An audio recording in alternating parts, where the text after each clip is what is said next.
Assalamualaikum warahmatullahi wabarakatuh. Tahukah Anda pada pemilu 17 April 2019 kita akan menerima 5 surat suara sekaligus?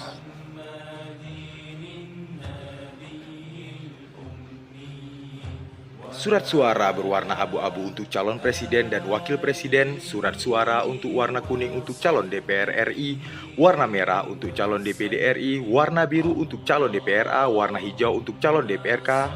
Mari kita buka surat suara calon DPR RI yang berwarna kuning. Setelah dibuka, lihat pada kotak pertama langsung coblos pada nomor 4. Ruslan M. Daud dari Partai PKB.